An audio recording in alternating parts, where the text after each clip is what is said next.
Hello and welcome to The Last Standee, a board game podcast coming to you from three very exciting countries across Europe. I'm joined here today by Audrey Hi everyone! and Alessio, Hello. and I'm your host Ben. And today we're going to be looking at A War of Whispers, the new edition of Libertalia, and Villagers, plus its new expansion, Villagers Shifting Seasons. But first, we'll start with the Standee catch-up. Alessio, how's things? Oh well, I was actually working at kind of a messy thing because my septic tank broke, so I had a bit of a mess around the home. So that's it. And this is for my personal troubles. Uh, On the gaming side, I'm waiting for Otsworn. I'm actually eagerly waiting for Otsworn because it looks like it's magnificent, or at least everyone is enthusiastic about it. Yeah, So I I yeah, I I know someone that got their copy yesterday. yeah, I have no idea. I have a standy pledge, so probably it will be in the last ship because I'm just figuring mine will be in the last ship because, I tend to get everything last. yeah, yeah. I mean, what's the purpose? Probably that there are one game for each of the two ships which landed for Europe. So probably all the rest are in the last ship. Yeah, I went for standees and miniatures and all of the terrain miniatures. I just went, I'll have everything, please. Because if I'm going to cart the game around anyway, I'd rather take the standee version. So, Yeah, yeah. I actually plan to remake the banner of the last standee once I get Oxworn because I want those standees, those Big big rats. chunky. Yeah, exactly. Big All rat, which is appropriate for today. Yeah, okay. Yeah, ratting around, whispering and villaging and actual rats. No, I no, guess. seriously, all Yeah, three games have rats in yeah, common. yeah, absolutely. So that's it. What about you, Audrey? For me, not really much to be honest. Work has picked up a pace, so I'm working more and more and more, and people are asking me stuff. So yeah, for the board game part, we went to the board game store with my husband yesterday, and we didn't really see many games that we were interested in. We saw a war with Whispers though, and it was funny to mention that we were going to record about it. Uh, I hesitated with Forgotten Waters. I think I would have gotten it if we regularly had a group to play and not just both of us. But yeah, I mean that's it. Oh yeah, I bought a new motherboard and CPU. But I don't really think that's relevant for board gaming. That's 2,000 euros for you. Yeah. No, no, actually, no, no, no. Well, with the DDR4 RAM, I'm ending up at around 500-ish. So yeah, not too bad. Um, Well, yeah. yeah. In this time and age, actually, it's a bargain. So yep, that's it for me. What about you, Fan?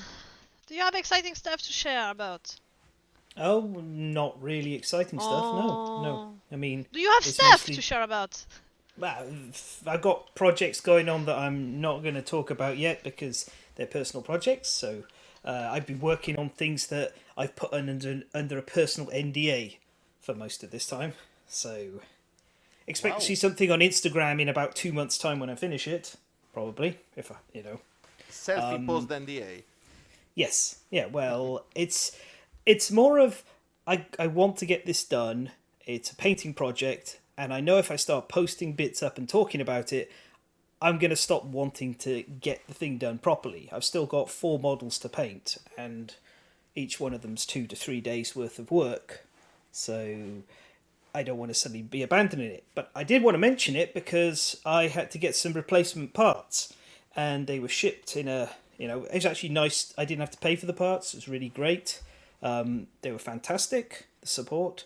but it looks like they've landed in customs, despite having a label on the box which clearly states replacement parts, no monetary value. So I'm expecting I'm going to have to pay for them to get them in the country, which is But fun. they do. Yeah.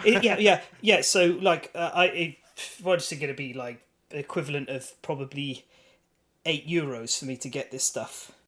But there's a difference between having a working finished model that I can actually put there and something missing. It's got a gigantic hole in its forehead at the moment, where a dorsal spine's supposed to be. So, yeah. And then I've been playing Villagers, which I'm going to be talking about. So that's for near the end of the episode. I actually picked up Feed the Kraken, which I've not been able to play because it's minimum 5 players. I just got the basic edition, but I love social deduction games. They're one of my favourite types of games. I watch multiple social deduction games a week when painting, like several times a week. So, huge fan of those. But I was like, I won't get the deluxe edition of the game because, yeah, fine, it's got the fancy extra plastic, but how often am I going to get to play this when it requires at least 5 players? So, Yeah, There's that's that. like a crescent moon. I don't Yeah. know how to play it anymore. I just asked every favor from people to have people at the table. yeah.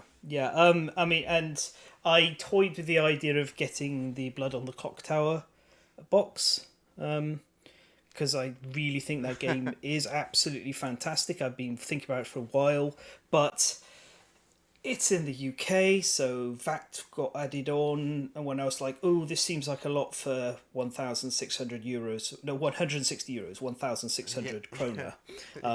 Yeah, it was like, well, that seems a bit steep, and then it went up to 2,000 kroner, like around €200 with VAT and shipping, and I was like, nope, that's no matter how fancy and big and heavy the box is, that's too much for something that I'm going to get to play once a year. Yeah. People getting the Kickstarter for it did the right thing this time. Don't Being know. somebody who's we're all part of a Kickstarter that's doing worse than Blood on the Clock Tower did. I don't think so. I don't think I could have standed waiting for that long. And that's the big part of the reason I put Villagers up here, is because that was a well-run Kickstarter. So Yeah, I kickstarted it. yeah, it was nicely done. Apart from that, we've currently got guests staying, family, but they're renting. The dog is torn because she doesn't like having them on the property, but she really loves them all. So she barks at them whenever they want to buy, quite loudly, and she can appear to be very. If you don't know what she's like, it can sound very vicious, but she's just big energy, big bark, small dog, but not that small. She's Small dog energy. it's not small dog. She's got big dog energy. She has, but she's got a big heart. She's a big softie. Like, yeah. Oh. I mean, she got into a fight with a dog last summer, and that dog bit her up, and we had to take her to the vet. The other dog, she didn't even break the skin. Nothing. Like, she was so. Even then, she's got incredible bite inhibition. So. Oh, I remember that. Yeah. That's very, very sad. Yeah, But that's pets for unfortunate. you. Yeah. So that's mostly it. I am now. I'm gonna give this an exact dating because I'm waiting for Spy/Stir and Spider-Ham to arrive for Marvel Champions. Which are That- undeniably words. Yeah. What? Which are undeniably words. Yes. Words? Yeah. They're names. You Yeah. know. Peter Porker, and they're all in Enter the Spider-Verse. So that means I'll have a deck for every single Enter the Spider-Verse character apart from Spider-Man Noir. So Oh, that beautiful cartoon. yes, one of the best Spider-Man films.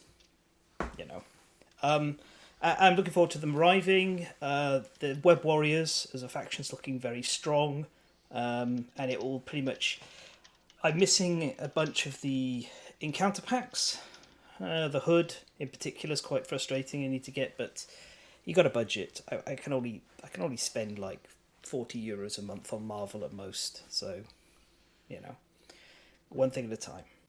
And that's really it. I had a lot to say for someone who's not doing very much. Yeah, and I forgot to say something very exciting for me. Go on, no, I, go on, I say it. am organizing a painting workshop in my town in October.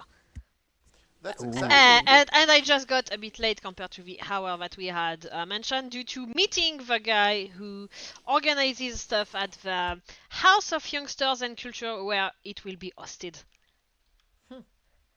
Well, that's fantastic. Yeah, I'm super excited. I'm having Krzysztof Kowalski coming from Poland. And yeah, Ooh. that's going to be awesome. Yeah, Well, that is. we expect to have news by October. At October, you will have a painted pictures. Ho ho.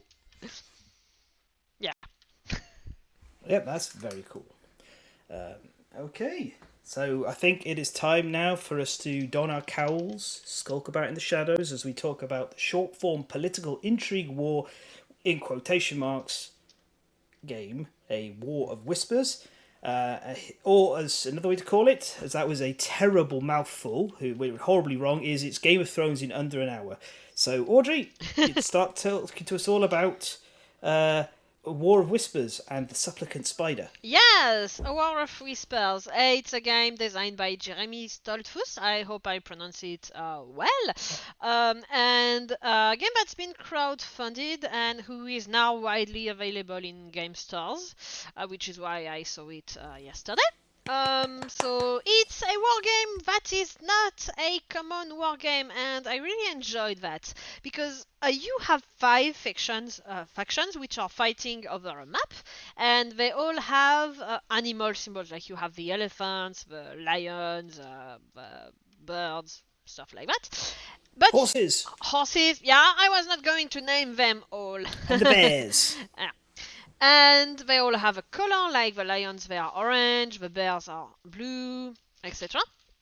And the players don't play these factions. That's what quite innovative with that game. The players don't play with different factions that are at war, but the players actually play secret societies. Ooh, you do whispering in the dark, blah blah, and you try to influence it, the different factions, to make them, let's say, to manipulate them into doing what you want. You are manipulating the lion so that they go conquer over here. That's what you do when you play. And so you have, I don't remember the names of the tokens that you have for the secret societies. Agents, I think? Yeah, they're agents. Yeah, Yeah. and I'd love to briefly name each of the cults because I love these secret society names. So there's the Supplicant Spider, the Pale Raven, the Endless Serpent, and the Cult of the Rat, and they're all just like they got one piece of artwork and a little text for each one, and they're so evocative right there and then. It's just lovely world building in a very concise manner. Yeah, so players pick a secret society, and then you will have to use your agents to make, let's say, high-ranking people from the different societies factions make what you want. You are going to influentiate a general so that they attack over here, etc. So you don't really play the secrets, the factions. Then how do you know which faction you want to influentiate? How, etc., etc. The thing is, let's say, simple. There are 3 buildings on the map that each factions can own or lose.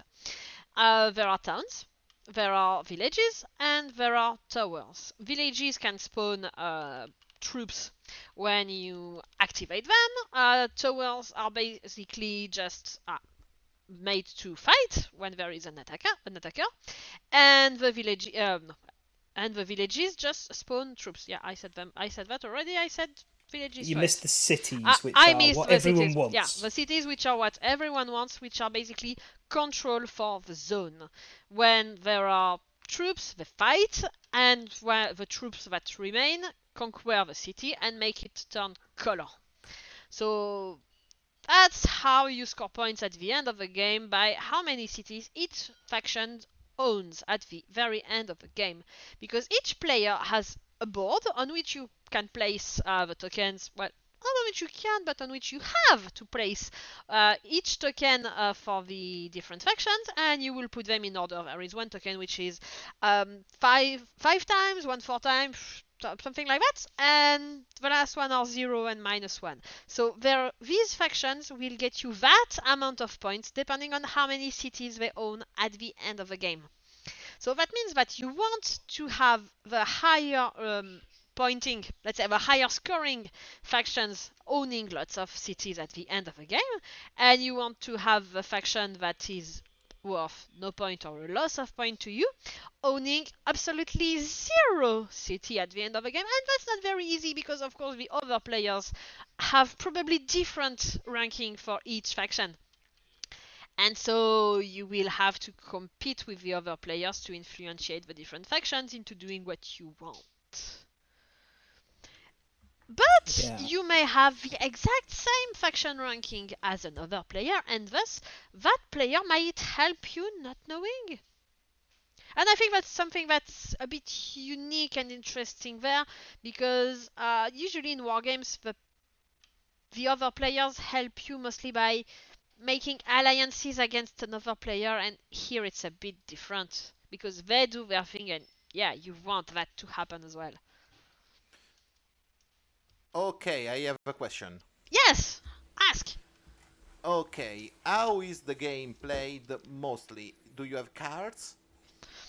Oh, Mostly you use your agent's token to put them on the board at the exterior of the board, which is a circle where you have spots to influentiate the high-ranking people in the different factions. Yeah. That's the main thing. But one of the actions can make you draw cards. And when you have these cards, generally you just spend 1 or 2 cards to trigger an ability. But cards are just, let's say, something extra. Okay, you know why I asked that? Because there's another game which is in indirect influence, and this looks kind a very simpler way of playing this kind of games. I'm talking about Pax Pamir, and my main complaint with that game is that actually mechanics takes a bit of backseat for negotiation and stuff, and the game takes a lot long. Since this looks a bit faster, Yeah. I was asking. Yeah, exactly. That's beautiful. Yeah, Well- you don't really have negotiation. It's just I put my agent there on the board, and then when everyone has placed their agents, we do the actions of the high-ranking people for the factions, and we move the troops, we swap the villages, we swap the towns depending on who controls which area, and if we activate someone that makes you draw a card, and then you use cards close to whenever you want. That's it, and everything, every actions, every result of any action is written on the board. That's not a game that's very language dependent. Only the cards have written stuff. So yeah, you don't have tons of stuff to learn. yes. If I was going to compare this game to anything, I'd compare it to Imperial 2030, I think it is. Both of those games are the same framework, and War of Whispers has a similar thing in that you control the people behind the factions. In the case of Imperial, it's generating money off stocks and war bonds by forcing conflict. A War of Whispers puts that into a fantasy setting instead. I'd say it's quite worker placementy in a way, because you have a flow of these agents going on the board, and it is a set of worker placement slots where they do things. It's just they always activate in the same order. Yep. And each of the factions has their own asymmetric abilities from the cards and an asymmetric setup. For example, the Bears, they only have 1 city on the board to start with. It's very hard for anyone to take that city from them as well, because it's sat like right at the back end of their territory with no direct route through. And they're also next to the horses, who have no troops to start with, they're very slow to mobilise, very fast and wide sweeping, and they can go all over the place once they're going, but they take a bit of time. And they're next to the eagles, who are exceedingly defensive. So you kind of get a lot of different flavour, but the bears activate, then the eagles, then the elephants, then the lions, and then last of all the horses. Yeah. So all the factions are asymmetric, which is different to how it works in Imperial, where in Imperial the differences are just more or less the locations. And it's stripped away the stock holding aspect.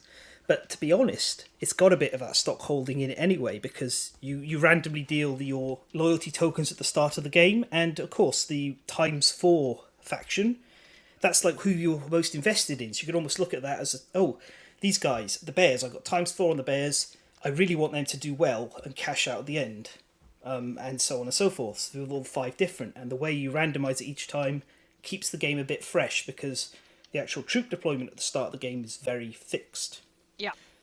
Yeah. And you have a way to swap factions. I was about to say. At some point. So if you feel like, I've been investing a lot in this faction, but they're doing so bad, you can at some point swap 2 factions, but then you reveal the tokens. So the other people get to then know which faction you are more interested in or less. Yeah. Intriguing. Yes, you can do it there's 4 rounds. I think each round more or less feels like it's a year. I don't know if it is actually a year in time, but that's always how it feels to me. It's like once around the calendar. But there's a stage where you before you start the next year and you start placing more agents, where you go, okay, anyone want to make any swaps of their tokens? So if you make the swap, they go face up. So suddenly you're like publicly in on whatever you're in on. And that can actually have an influence of the game as well, because we played a game here when I had the guests over, one of the games we played, and I very early looked at the situation, saw that the lions were just getting smashed on every front, and I was like, I don't think anyone cares about the lions, so I flipped my tokens and I moved the bears from last place up into 3rd place where the lions were, and swapped them over, and that actually triggered everyone else. Like, 2 of the players turned out to have lions very low anyway, but everyone suddenly started manoeuvring to ignore the lions entirely, so I more or less took them out of the entire game by publicly saying, I don't care about them, they're -1, I'm here to destroy their cities. Yeah. Yeah, that helps renewing a bit the interest. And I'm sorry. I think that a game where that kind of swap doesn't happen would feel very different to a game where it happens. Yeah, it really adds to the feel as well. It's a nice mechanic because you're constantly shifting your loyalties anyway. You might be like, I don't care about the elephants at all. I don't care. I really care about the elephants personally, but I don't care about the elephants. I'm going to use them to grind down the faction I hate the most. I'm going to send them in against the eagles non-stop all game. They're my tools. But, you're not actually in charge of it at all. And you're switching back and forth and moving your agents from these different places. So it just feels right that you can switch loyalties on who you care about, because that's really what this game is at its heart, is this constant betrayal of the players who are looking at these nations, very abstract, and just going, all right, well, sacrifice these armies. Yep, take that city. Oppress these people. Yeah. This might be the only area influence game I know of which is with a worker placement-ish mechanism, which uses backstabbing and betraying and moving, switching loyalties around. It looks very, very intriguing. Yeah, you could call that a rogue placement more than a worker placement. Yeah. So, onto the components. First of all, playtime, before I do that. This is a game you can get done in under an hour, which is it's super cool because it has a lot of the feel of a Game of Thrones, the board game, which also has a lot of political intrigue going on in addition to its straight combat, but you're one step removed from it, and so you don't get as emotionally invested in what's happening to the troops on the board, and combat is really simplified. It's like mutual annihilation. Your space has got 2 units, this space has got 3 units. Great, this space can take this space, there's 1 unit left. Fantastic. Really straightforward and simple. The basic edition has wooden pieces, and it just has wooden pieces for the little cubes for the units, basically. And then everything else is cardboard. You can get a deluxe edition, or you can upgrade, and you'll get some plastic pieces. I will say that is tempting to me, because when you're playing this game, and Audrey, you encountered it, it turns out the sand colour of the lions sits a little too close to the kind of dirty ochre of the Cult of the Rat. And you may not realise when a Cult of the Rat token is on top of a lion token at first glance. Yes, I made that mistake. Yeah. So the plastic version has 3D agents Yeah. which sit up, and they're very different in colour, and it's visually a lot clearer. The trouble is you also get the plastic cities, you get the plastic armies, so there's a lot more if you do take the plastic upgrade or buy the deluxe edition. Yeah, I had the feeling that all the agents were black, actually, and no. that would have been a simpler way to do it, even though it might not have fitted everything. But for me, that was what I thought, and why I did that mistake. Yeah. Yeah, you basically, the plastic one comes in like a bunch of banners in different colours. Agents are purple, orange, grey and white, and then you get like a load of cities and farms and forts, and a little hourglass to move around the track instead of just moving the round mark around. I like this game so much I'm tempted to bling it out, but I'm more tempted to get the expansions, which they do like one expansion has a bunch of...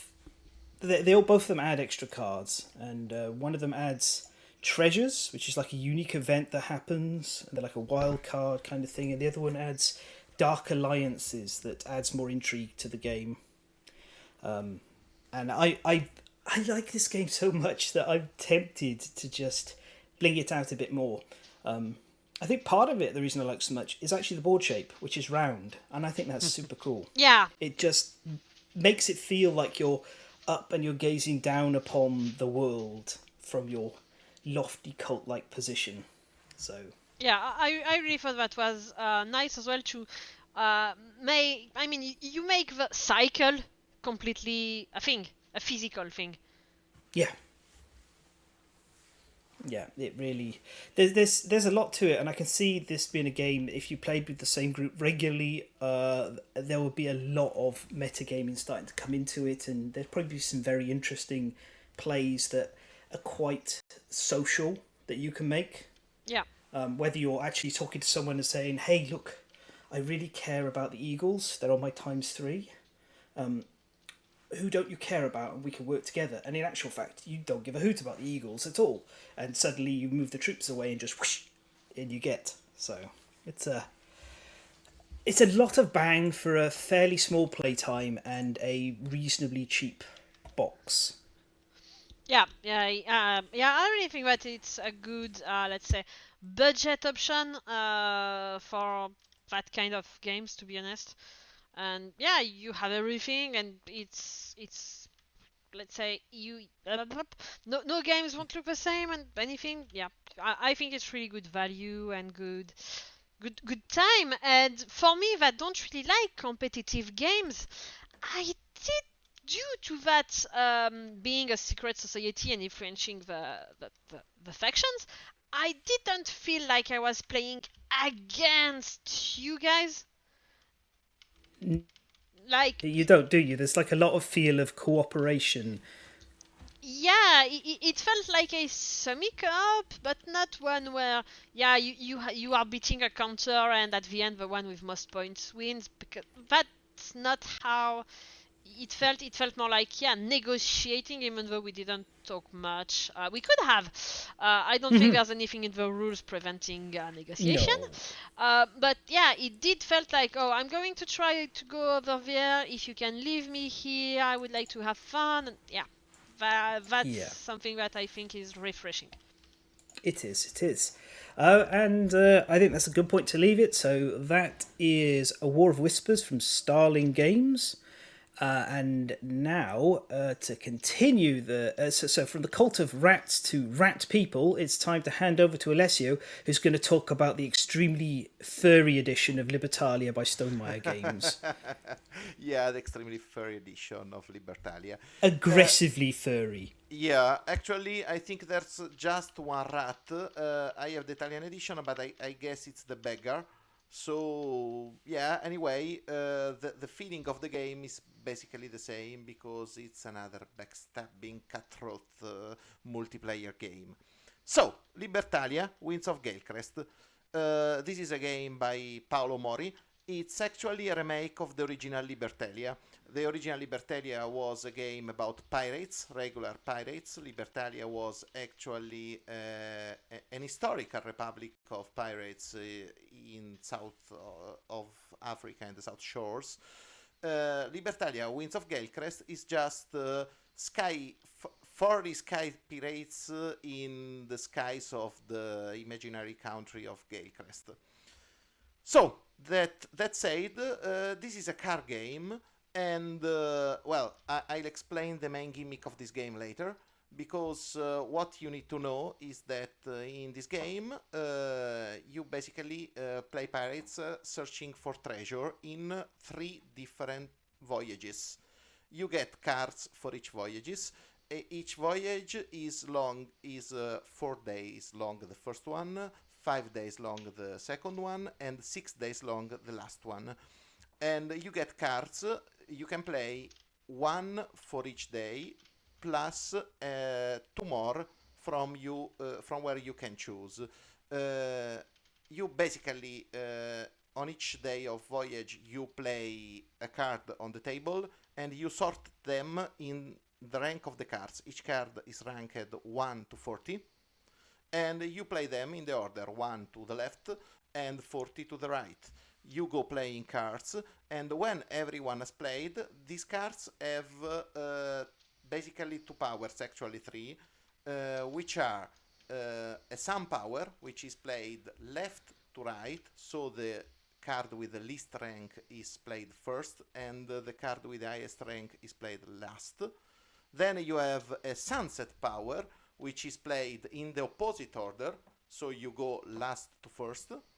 And then you have a night power, which is played for each card all the same, and then you store the cards away.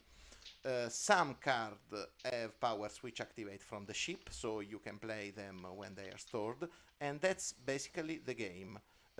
You do everything, every card has an effect, these effects combine, and your goal is to score coins, doubloons, and these coins will be your victory points at the end. You get treasure during your voyages, and this treasure gives you special powers or trades for coins, or is actually a cursed doubloon like in the Disney movies.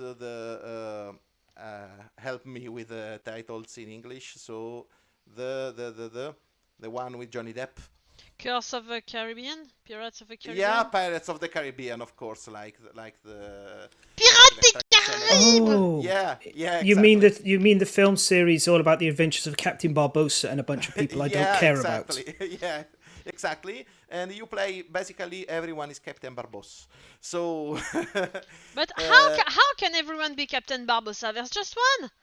Yeah, there is only just one Captain Barbossa, and he's certainly not a hot tiger prisoner or whatever it is. Or it is a kind of a bulldog, or actually the wolf prisoner has nipples which are quite disquieting for me. Yes, But, yes. Yeah.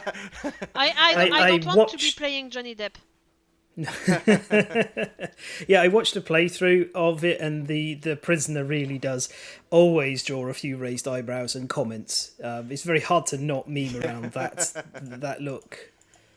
Anyway, you are about ready to hear about the main gimmick of the game, but first, just let me tell you that this game is completely cutthroat, because basically you play powers in order, so you use the first powers to eliminate the cards of the opponents, which you assume they will be played last and will be possibly more powerful. So you eliminate them. So your opponent tries to counter you, but they understand that they played the wrong card, so that is going to be eliminated, and they this game is prone to raging a lot, because when you understand you made a mistake, you are actually out for half of the voyage. So this is a very cutthroat game. This is a friendship ruiner game in the good, in the positive notion of that. It's a very fun game to play if you have the right group. I don't have friends. I can't. Yeah. I can't lose friends over a game. No, I'm joking. Oh. I do have friends, and you are among them. Yeah, that's cool, and that's also a beautiful thing that this game, Winds of Galecrest, also has a solo variant. So you can play it even when you basically pissed off your last friend. So no worry about us, of course. I mean, how can you be a cutthroat to yourself in a solo game? Yeah, that's Automa. That's this new edition is published by Stone Meyer Games, so it has an Automa played by Automa Factory, and that takes care of the opponents for you, basically. Okay. Now the main gimmick of the game, what makes this game true genius to me. Everyone plays with the same deck of cards. You basically have one player draw the cards at random. At start from a deck of 40 cards, they draw 6 cards at random, and everyone gets the same 6 cards. So when you are explaining this, you say, how can you make this game different? Everyone will play cards, possibly counters, and stuff in the same order. How can this possibly be interesting? It's very cool. Because, first, every card has a very, very small effect which combine with a lot of other cards. I think the Witch can combine with 8 cards in the deck perfectly, and as a ship power which actually makes her combo later. So everything is thought out with this degree of care and attention. After that, when you have played your first voyage, you are left with 2 cards, because you had 6 cards and your voyage lasted 4 days. Every player will have 2 different cards remaining, depending on what they played. You draw 5 new cards on top of this. The 5 new cards you draw are the same, but the cards remaining to you are all different. And this difference will increase when you go to the third voyage, when you have a possibly completely new set of cards. So, this is beautiful, because if you want to play this game as a brain burner, you can do that. Absolutely, you can and will do that, and it's beautiful and satisfying, because if you remember the cards everyone discarded, you can actually put up a serious strategy, and this game needs a serious strategy because it's very cutthroat. Or you can just mess around with people, and that's beautiful, because actually messing around, it's very effective as a strategy, since everyone knows the cards you might have. Everyone expects you to do an optimal move. Doing a suboptimal move, it's actually effective, because you could scramble the strategy of someone else without knowing, or actually knowing that. This is beautiful. I think this part of the game is true genius. And there are a lot of furries. There are a lot of animals in that. So it's such a strange shift, because the original one is not historically accurate, but tries to be thematically close to the original concept of Libertalia. Yeah. And then this is now a skyship, and it's not even like they're all animals. There's a random mix of humans in there. There's the really weird axolotl necromancer, I think it is, who's got breasts. It's not a mammal, dude. There's the monkey fighter, which is unexpectedly sexy, and there's a sloth. somewhere there's a sloth. It's I this kind of game is like chaos social deduction, because really you're just like hoping to try and avoid doing things that other players are going to screw you over with, and I've got room for exactly one of those games in my life, and it's the old 2008 Witch's Brew is the one I really love.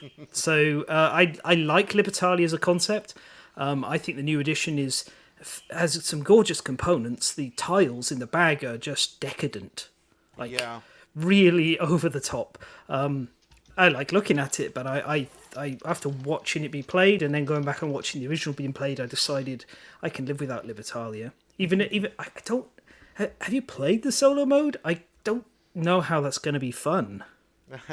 No, actually, a lot of the fun of the game is playing with people. You have to. That's actually.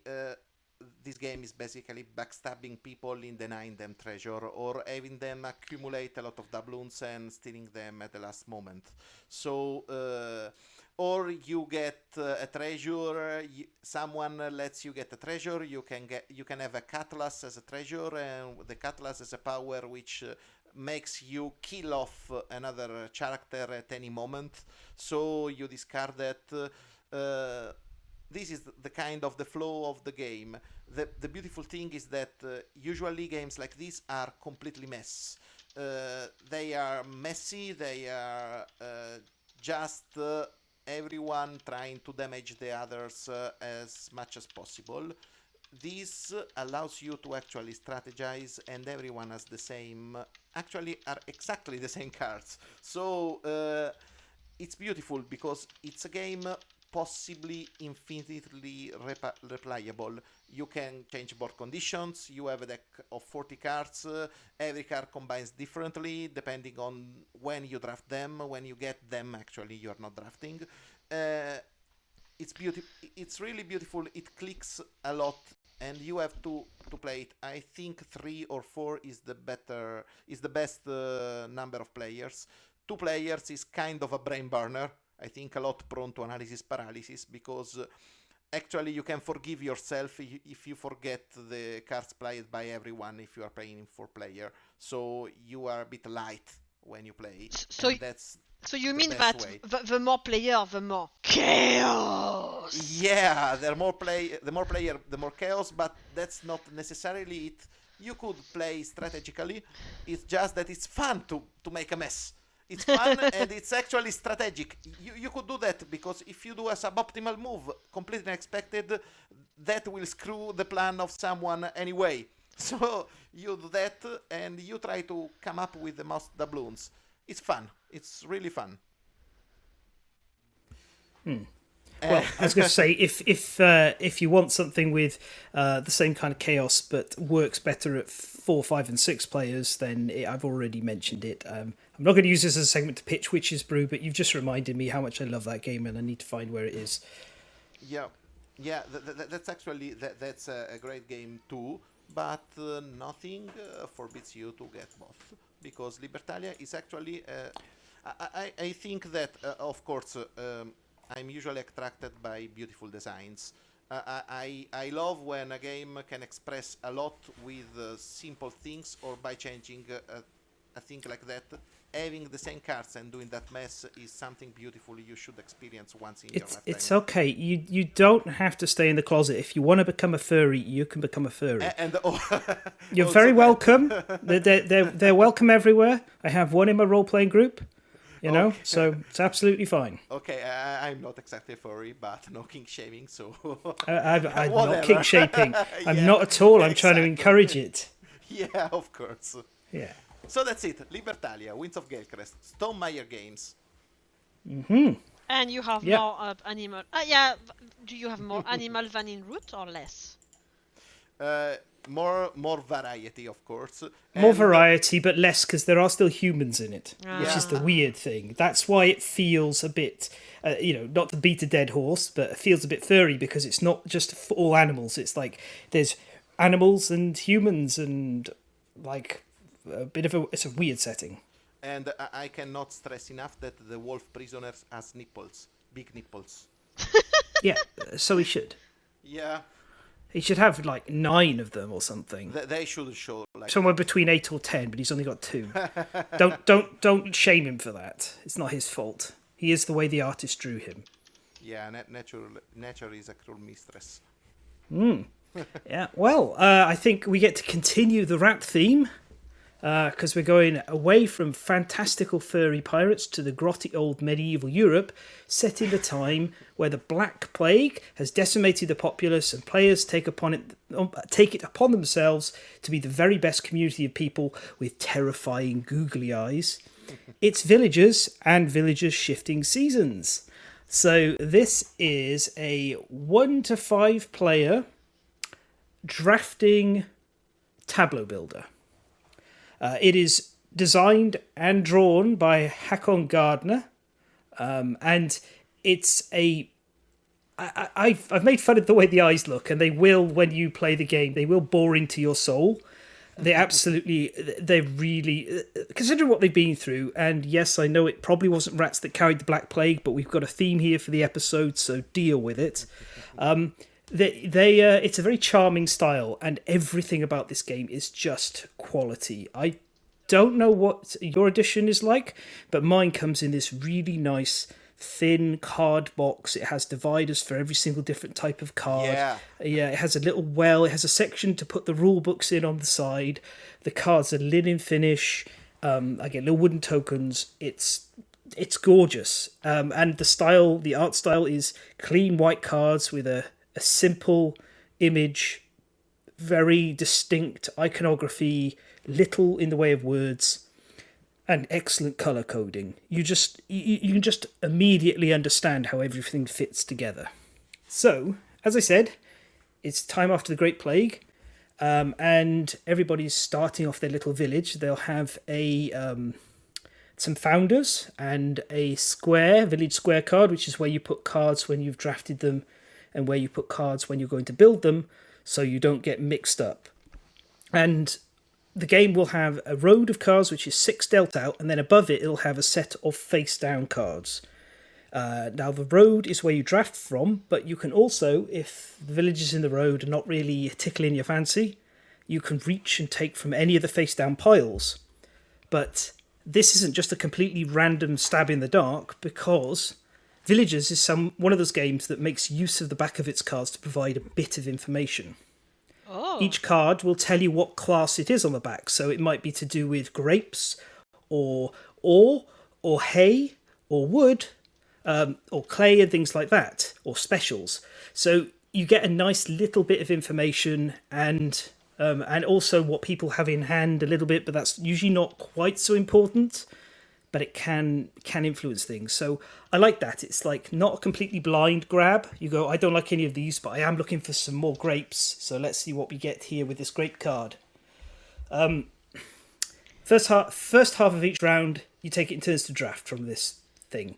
You draft at least 2, plus 1 for each food icon. It's a little red bowl, up to a maximum of 5. So obviously, the more bowls you get out, the stronger your drafting is, so the more villagers you can get into your village, because you can afford to feed them.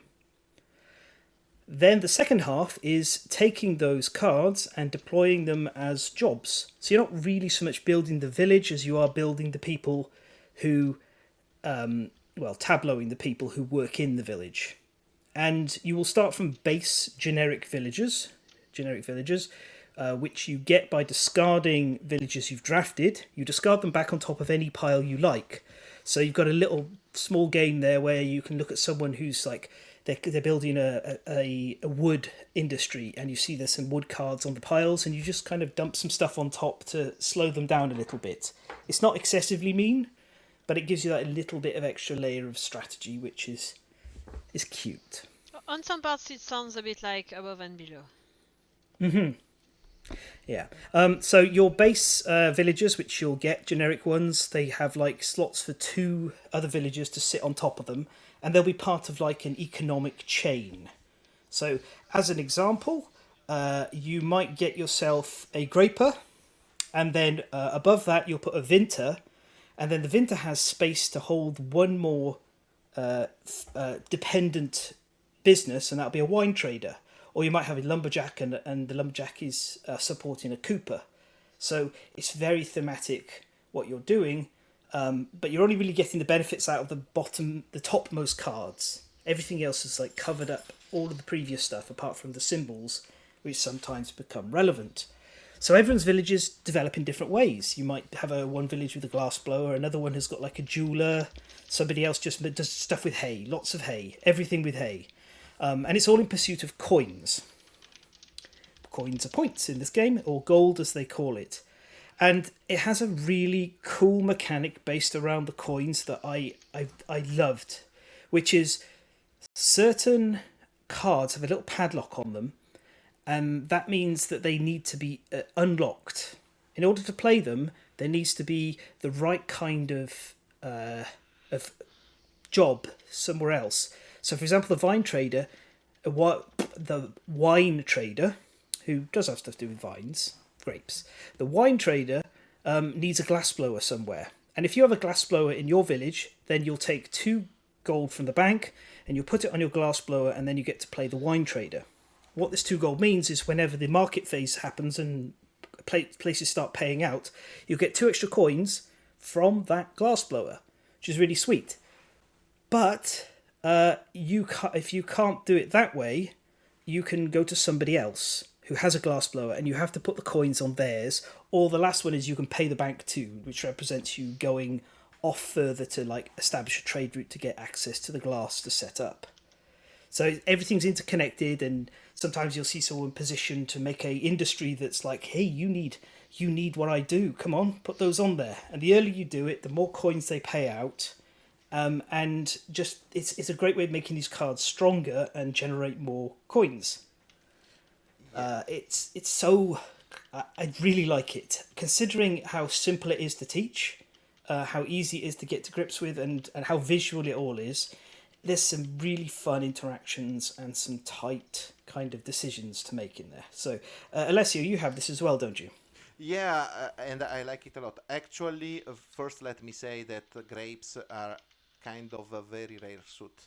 I think I'd go with a tailor instead, but it's a lot of it's a big tech tree. So everything you said is basically the appeal of the game.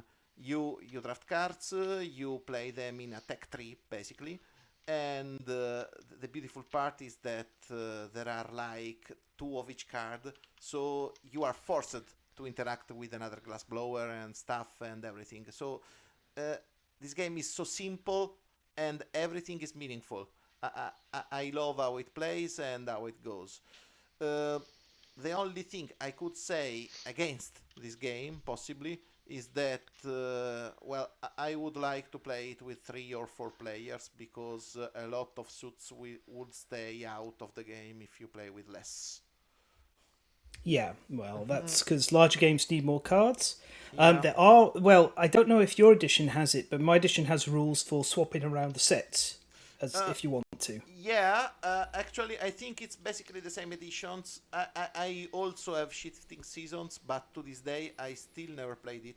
I played the solo mode too. It's kind of a nice addition. I think that the way you play with the seasons and the queen's demands, right? Yeah. It's Well, beautiful. Yeah. what I was going to get onto the solo mode, so I'm glad you Yeah. mentioned it. There's actually 2 solo modes, which is really cool. There's the first one which you mentioned with the queen, and the queen is very aggressive and causes like a lot of issues and things, and it makes for a solo game against an antagonistic artificial intelligence.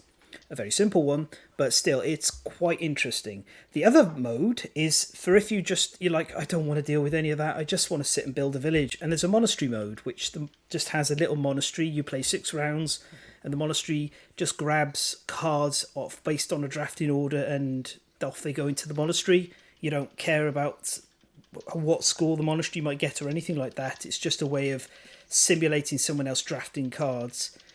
And you can concentrate on combos and trying to get scores, beating your previous score, which is... I haven't seen many games that do that go, here's one solo mode, and here's another solo mode, which is kind of like quite surprising and great for depending what you want with your mood, because I think I like the monastery mode a little bit more. Yeah, that's Villagers Dorf romantic version. I like the Queen because actually I like a lot trying to meet the demands. Actually, you build to meet the demands with that mod, and that's quite interesting because you are always striving, you are always lacking something to make that, and it's a lot. You get a lot of satisfaction when you can actually complete a season. Yeah, yeah. At least she stopped shouting, "Off with their heads!" Which is, Yeah, that's the Queen. Yes. yeah, absolutely. Every queen is the Queen of Hearts. Yeah. Yeah. The artwork reminds a lot of modern card games. I think I had a couple where I don't remember the name. There was a card game in which you chose yes or no when you built a story with the time paradoxes on cell phones, which has exactly the same artwork. It's beautiful. Yeah, it is. It's very stylistic as well. There's also Streets, which is part of the same series. It's like a trilogy. Yeah, And then there's just sort of out now is Moon, or it's in Kickstarter now is Moon. So logical progression of timeline: medieval village, streets, modern town to the moon. Yeah, yeah. so Moon should be out next year. I don't know. I've played Streets, and it reminded me of Villagers, and it was enjoyable. But I don't know if it's different enough to make me want to own it, and I'm not sure if I'm interested in Moon either. I think with this series, rather than owning all three, you kind of pick which one you like the look of the most and stick with that one, because they're all quite. Yeah. Actually, I saw yesterday the gameplay of Moon. It looks different enough with the rover and stuff, so it could be very interesting. Uh, I played Streets, but in the end, I did not back it. Not because it looked more of the same, but mostly because it's. I don't know. Villagers is light.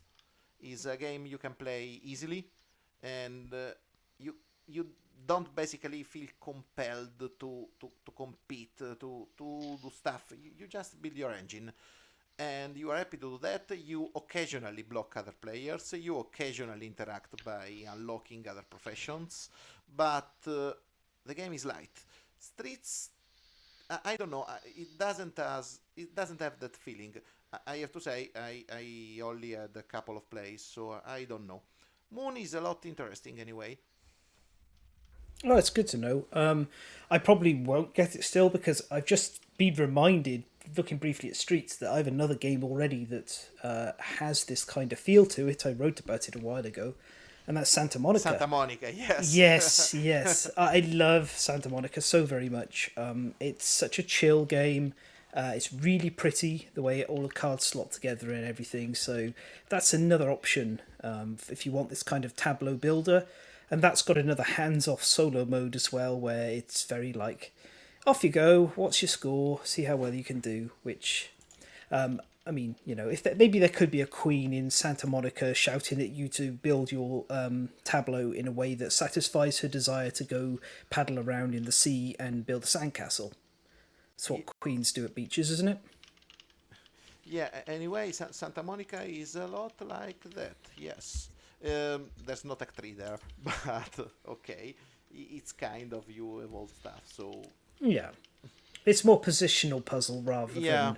than, tech tree puzzle. But yes, it's I think I could recommend Villagers, especially because it's such a well put together little product. It looks nice. It's nice to play. It's easy to teach, and you're done 30 minutes to an hour at most. 5 players an hour. Yeah, and the small box travel with it. I can't bring myself to take the box on any travels. It's too nice. It's too nice. I'll just move everything into like a standard dueling card, a critic box for taking on travels, I think. Anyway, just to mention it, I think that a couple of friends complain that 5 players is as a bit of downtime the way you play. But I don't know. Getting used to downtime in other games, that's not really downtime. This is a very fun, easygoing game. Yeah, it is. I don't think the downtime's too bad with 5 players. The first round is very, like drafting, boom, boom, boom, and the phase, I should say, first phase. And the second phase is people getting their heads down to have a bit of a think about how they're building. Then you score. Yeah. Yeah. I mean, if you're running a bit faster than everyone else, you've got your builds clicking into place quite quickly, and you're not struggling to make tech trees work. I could see you having a bit of time where you're not really doing too much, but I think downtime in a game that at most is like an hour long is never going to be massive. So, yeah, valid point, but I'm not sure how much I worry about it at all. Considering how good it seems to be at all player counts, in my opinion, at least mechanically. Yeah. It just seems to scale quite nicely up and down by adding in the extra suits. And I was very surprised and happy to discover 2 different ways of playing the solo game, depending on your feelings. So, yeah, that's a nice little game, I think, for winding down after a session or sitting out in the sun, as I did, and playing it on our bench on our decking, and just relaxing a bit. And the only thing I can say about is that my favorite village game is Descendants, which is totally unrelated. Well, there's tiny towns, of course. Yeah, but that's not my favorite village game. You're not building a village there, you're building a tiny town. It does have a rat in it, though. So it's not related, you see. Yeah, that's completely another thing. Yeah. I mean, of course, we'd review Tiny Towns right now if you had time, but unfortunately, unless we have a sudden shower of Skaven, rat's all we've got. So, on that note, you can catch us over at www.patreon.com/TheLastStandee, or as The Last Standee on Twitter, or at our various different exciting places here and there in our social media. It's a game you can find us if you can. So until the next time, we have been The Last Standee. So it's goodbye from Audrey. Bye-bye. Goodbye from Alessio. Goodbye, everyone. And myself. And remember that the second E in Standee is for the Endless Serpent. Together!